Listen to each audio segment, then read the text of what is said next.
Assalamualaikum warahmatullahi wabarakatuh. Salam sejahtera bagi kita semua. Yang saya hormati Bapak Ibu dan rekan-rekan semua dimanapun berada. Rekan-rekan yang ada di Kabupaten Jepara maupun secara umum dimanapun berada. Terkait dengan permasalahan tambak udang intensif yang ada di Karimun Jawa. Di sini saya mencoba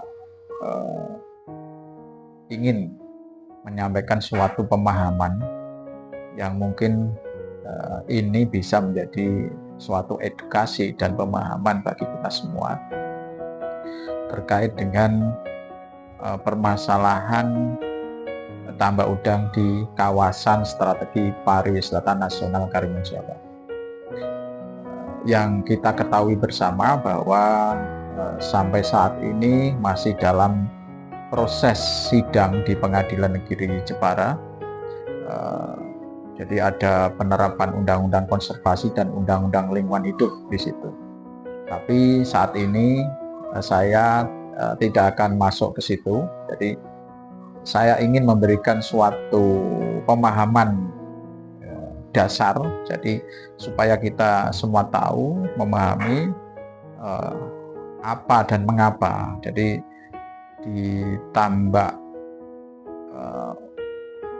Karimun Jawa ini sebenarnya seperti apa gitu. Jadi saya mencoba memberikan suatu edukasi yang terkait dengan perizinan di sini. Dan suatu investasi ataupun suatu kegiatan usaha itu pasti sudah ada aturan-aturan yang mengatur, yang sudah dipersiapkan oleh pemerintah. Jadi suatu regulasi untuk mengatur itu semua, yang tujuannya adalah memberikan suatu kepastian hukum, suatu kepastian investasi. Jadi yang perlu diketahui bahwa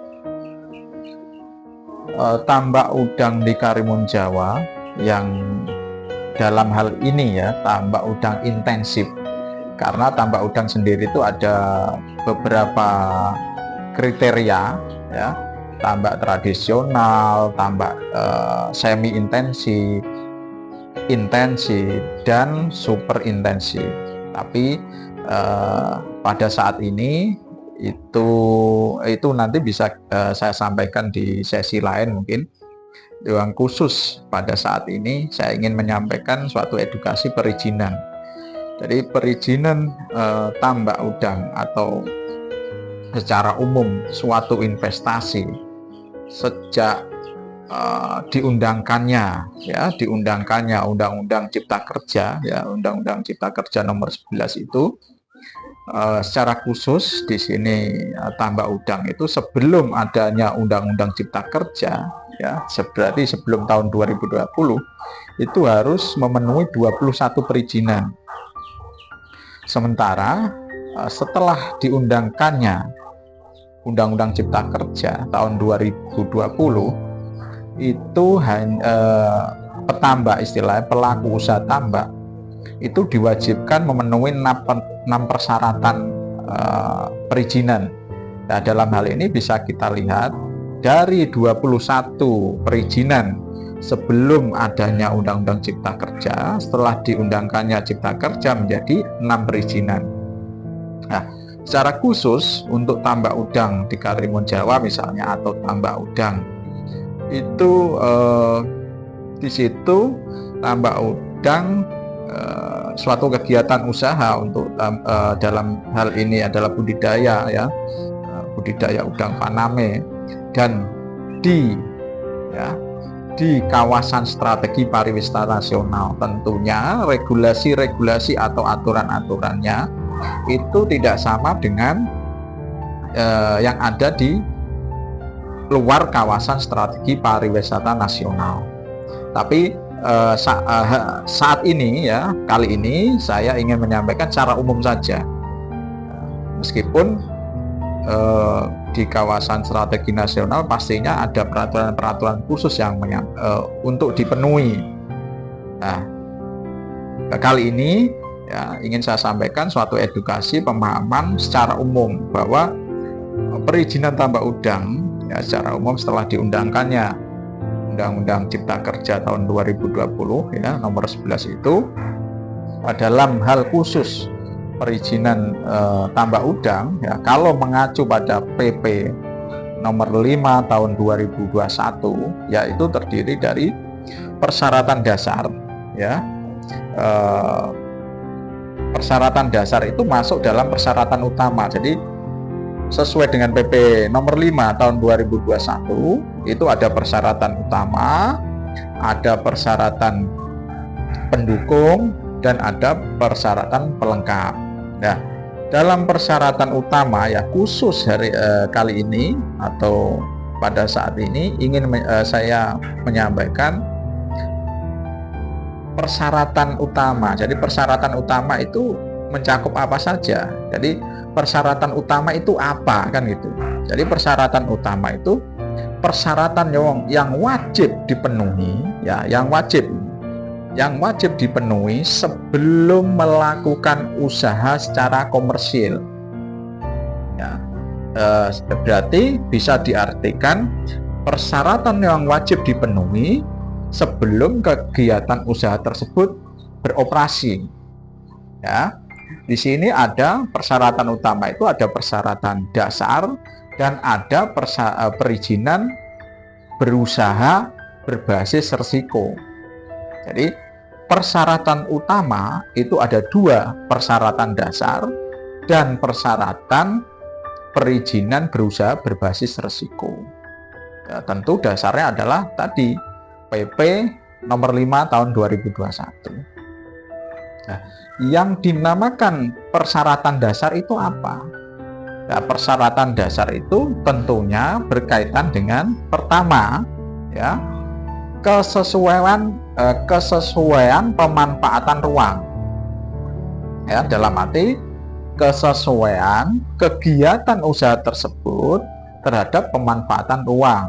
Nah, kalau di Karimun Jawa itu berarti di Tambak Karimun Jawa itu ada dua di darat dan di laut. Berarti ada kesesuaian pemanfaatan ruang darat dan ada kesesuaian pemanfaatan ruang laut. Ya, jadi yang disebut istilah adalah KKPR. Jadi ada KKPR darat, ada KKPR laut. Itu terkait dengan kesesuaian pemanfaatan ruang. Sementara persyaratan dasar yang kedua adalah perizinan lingkungan, ya, atau persetujuan lingkungan. Ya, secara garis besar sesuai dengan regulasi yang terbaru yang terkait dengan OSS ya, biasanya itu terintegrasi dengan NIB. Tapi nanti kita kupas di sesi lain, karena itu nanti khusus di persetujuan lingkungan itu ada yang namanya efektif dan belum efektif. Nah, rata-rata yang kita temukan pelaku usaha atau masyarakat umum ya, itu ketika mendaftar secara mandiri, mengurus perizinan secara mandiri melalui sistem OSS ya, NIB akan terbit, dan di situ kita biasanya tidak mencermati apakah perizinan lingkungan kita itu sudah efektif atau belum ya. Jadi untuk khusus perizinan lingkungan nanti akan saya sampaikan, tapi di sini yang pertama adalah KKPR dulu. Jadi ada persyaratan dasar itu ada kesesuaian pemanfaatan ruang dan ada persetujuan lingkungan. Nah, persyaratan utama kembali lagi tadi adalah bersifat wajib ya, supaya dipenuhi atau wajib dipenuhi sebelum kegiatan tersebut beroperasi. Dalam hal ini secara komersial ya.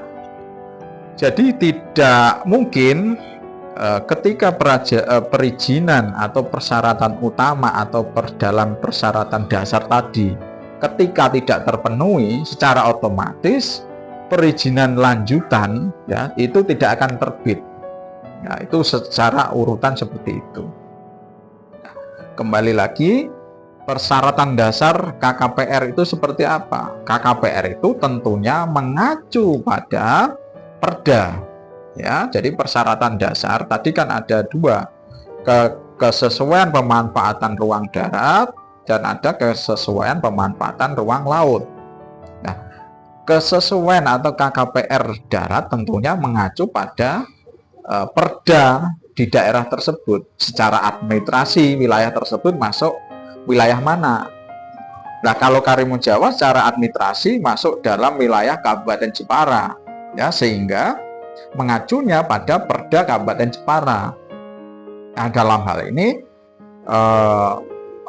Perda yang sudah disahkan adalah Perda nomor 4 tahun 2023 ya, tentang RT RW Kabupaten Jepara.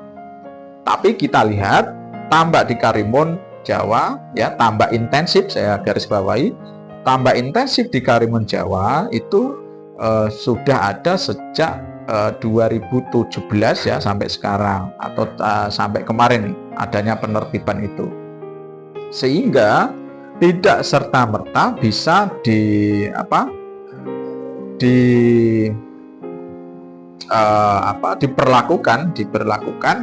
Perda RT RW yang terbaru. Tapi kalau kita lihat sesuai dengan Perda RT RW yang lama ya tahun 2011-2031 itu, di situ juga disampaikan bahwa peruntukannya Karimun Jawa itu adalah budidaya tambak tradisional ya. Untuk kriteria tambak nanti akan saya sampaikan di sesi lain lagi ya. Jadi kembali lagi, persyaratan dasar itu KKPR-nya mengacu pada Perda RT RW di wilayah secara administrasi. Kalau di Karimun Jawa berarti mengacunya di Perda RT RW nomor 4 tahun 2023 yang mengatur tentang tata ruang di Kabupaten Jepara ya. Terutama di Perda RT RW tersebut yang sangat jelas itu di pasal 90 ya, 91 dan 99 ya. Secara detail itu mungkin bisa dilihat sendiri, tapi secara intinya bahwa di zona di pasal 30 misalnya itu disampaikan bahwa di kawasan pariwisata ya, atau di pasal-pasal lanjutannya itu pasal 91, 99 itu di pemukiman, di pariwisata ya, di sepadan itu tidak diperbolehkan istilahnya atau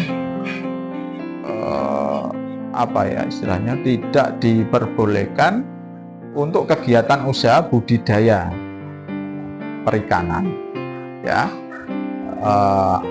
air payo. Itu bisa dicermati bahwa sesuai dengan aturan Perda RT RW yang terbaru, yaitu Perda nomor 4 tahun 2023, itu memang tambak udang di Karimun Jawa tidak boleh berkegiatan. Intinya tidak ada ruang yang mengakomodir untuk kegiatan tambak ya. Padahal RT RW itu dibutuhkan sebagai dasar untuk tadi suatu persyaratan dasar, yaitu berkaitan dengan KKPR. Nah, di sini saya ingin menjelaskan kembali lagi, saya ulangi. Jadi persyaratan dasar itu adalah persyaratan yang wajib dipenuhi sebelum kegiatan usaha itu beroperasi atau komersial ya, sehingga tidak mungkin ya, tambak di Karimun Jawa itu istilahnya akan terbit perizinan lanjutan ya, dengan adanya Perda RT RW nomor 4 tahun 2023. Sementara 2000 Perda RT RW yang lama sama itu hanya digunakan untuk tambak tradisional. Lah, tambak tradisional itu seperti apa ya? Perda yang lama atau dengan adanya perda baru ya, itu peralihan misalnya, karena selama ini selalu digaungkan bahwa itu ada peralihan ya. Nanti sesi yang selanjutnya akan saya kupas ya, tuntas terkait dengan itu semua, supaya kita tahu, kita paham bahwa jangan sampai kita salah tafsir ya, tanpa dasar, sehingga itu nanti bisa menyesatkan kita ya. Kita beropini ya, dalam kita menyampaikan suatu pendapat, supaya kita benar-benar paham. Jadi kalau bicara masalah tambak Karimun Jawa tadi, sejak diundangkannya Undang-Undang Cipta Kerja itu ada 6 perizinan yang harus dipenuhi. Sebelum 2020 diundangkannya Cipta Kerja, harus ada 21 perizinan yang harus dipenuhi. Itu artinya ketika tambak yang ada di Karimun Jawa itu sebelum ya tahun 2020, berarti dia harus memenuhi 21 perizinan. Tapi ketika 2020 dia harus memenuhi 6 perizinan. Tapi kembali lagi itu harus memenuhi persyaratan dasar tadi ya. Jadi izin tambak itu ada persyaratan utama, persyaratan pendukung, persyaratan pelengkap. Persyaratan utama itu ada kesesuaian pemanfaatan ruang. Persyaratan utama itu ada persyaratan dasar dan perizinan berbasis risiko ya. Perizinan dasar itu ada KKPR dan ada persetujuan lingkungan ya. Kesesuaian pemanfaatan ruang ini dasarnya dari Perda RT RW yang sudah jelas tidak mengakomodir untuk usaha tambak. Dan perizinan lingkungan ya, persetujuan lingkungan itu ada yang statusnya efektif atau belum efektif. Sedikit saya kasih bocoran bahwa yang efektif ya tentunya juga ketika persyaratan dasar yang poin nomor 1, yaitu sudah ada kesesuaian pemanfaatan ruang, sehingga ini juga akan bisa ya terbit persetujuan lingkungan ya. Persetujuan lingkungan tentu tadi yang saya sampaikan, ada efektif, ada yang belum efektif, karena sekarang sudah secara sistem ya, pelaku usaha itu mengisi secara mandiri di OSS. Tapi yang perlu digarisbawahi bahwa di situ untuk persetujuan lingkungan atau komitmen ya pelaku usaha itu untuk menjaga lingkungan itu ada yang harus dipenuhi, dan itu nanti statusnya sudah efektif atau belum ya. Ketika efektif, secara otomatis itu sudah melalui verifikasi dari dinas dan pejabat yang berwenang. Itu menyangkut atau terkait pembahasan sedikit atau edukasi pemahaman sedikit, tapi mudah-mudahan bermakna ya, karena supaya kita tidak tersesat, dan ini menjadi edukasi pada semua, pada rekan-rekan semua, supaya kita paham betul bahwa dalam perkara terutama khususnya adalah tambak udang di Karimun Jawa itu kita harus berhati-hati supaya tidak termakan suatu opini ya. Tentunya kita harus mempunyai dasar-dasar yang sudah diatur oleh pemerintah. Itu dari saya. Terima kasih. Wassalamualaikum warahmatullahi wabarakatuh.